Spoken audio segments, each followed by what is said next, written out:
Dalam kekristenan dikenal doktrin tentang malaikat yang dalam bahasa teologi disebut angelologi dari kata angelos, sehingga angelologi adalah doktrin tentang malaikat. Sebagaimana kekristenan mempercayai keberadaan Allah, demikianlah juga kekristenan mempercayai keberadaan malaikat termasuk setan dan juga keberadaan manusia. Hari ini kita akan belajar pertama-tama adalah definisi malaikat. Karena ini doktrin, berarti kita sepatutnya mempelajari baik dari perjanjian lama maupun perjanjian baru supaya lengkap. Nah, paling tidak kita akan memeriksa ayat-ayat yang mewakili dari perjanjian lama pun perjanjian baru.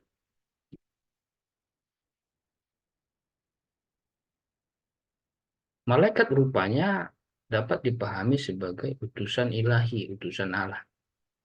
Paling tidak di Kejadian pasal 28 ayat 12 kisah tentang Yakub yang bermimpi di Betel.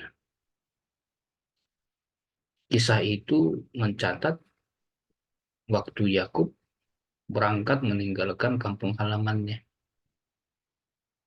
Latar belakangnya adalah perselisihan dia dengan abangnya Esau.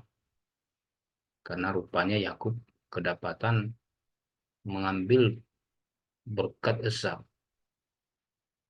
Maka dia meninggalkan kampung halamannya, diberangkatkan orang tuanya, Ishak dan Ribka. Lalu di perjalanan itu rupanya Yakub bermimpi. Dia bertemu dengan malaikat-malaikat Tuhan, malaikat-malaikat Allah. Turun naik di sebuah tangga dalam mimpinya itu. Dalam bahasa Ibrani, periksalah itu menunjuk kepada malaikat. Tetapi rupanya malaikat pun dapat berarti utusan manusia kalau menurut teks Ibraninya, malak. 1 Raja-Raja 19 ayat 2. Ini memang kisahnya Ratu Izebel, kerajaan Israel bagian utara. Ratu Izebel menyuruh seorang suruhan kepada Elia, a messenger dalam teks terjemahan bahasa Inggris. Dalam teks Ibraninya malak, sama dengan Kejadian 28 tadi. Sebutan malaikat itu umum, entah itu untuk utusan ilahi, entah itu untuk utusan manusia. Itu maksudnya. Maka dalam bahasa Ibrani, perjanjian lama, dapatlah kita temukan kata malak, paling tidak 103 kali. Lalu kalau di perjanjian baru, dia menggunakan kata Yunani angelos, 175 kali. Nah, sekarang saudara bisa mengingatnya. Jadi kalau kita dalam lagu-lagu Natal misalnya menggunakan kata malak, nah itu dari bahasa Ibrani sesungguhnya.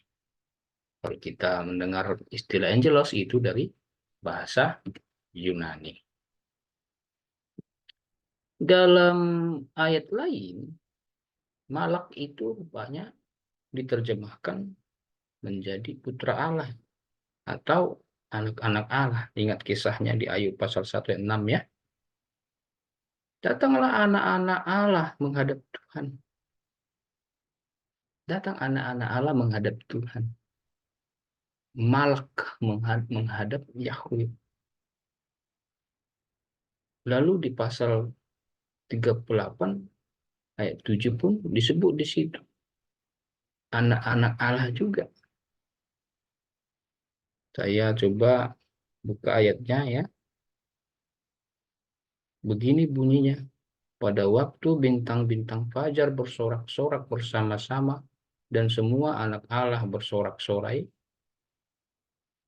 itu adalah perkataan Tuhan Allah ketika dia menjumpai Ayub.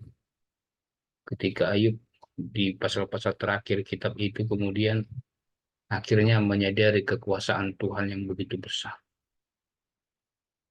Di ayat itu rupanya disinggung bahwa ada anak-anak Allah yang menyaksikan ketika bumi dijadikan menjadi saksi. Anak-anak Allah di situ menunjuk kepada para malaikat. Sama seperti di pasal 1 ayat yang ke-6. Kalau di Mazmur, dapat kita baca beberapa ayat. Disebut di situ yang kudus. Mazmur 89, ayat 5, ayat 7. Di situ terjemahan ITB, Bahasa Indonesia Terjemahan Baru, menggunakan terjemahan yang kudus. Misalnya, saya bacakan di sini. Sebab itu, langit bersyukur karena keajaiban-keajaiban-Mu ya Tuhan. Bahkan karena kesetiaan-Mu di antara jemaah orang-orang kudus. Orang-orang kudus disebutkan. Ayat yang berikutnya, Allah disegani dalam kalangan orang-orang kudus. Itu adalah malak. Di ayat lain diterjemahkan menjadi tentara, pasukan surgawi, masih di Mazmur pasal 89 itu. Di ITB disebut penghuni surgawi.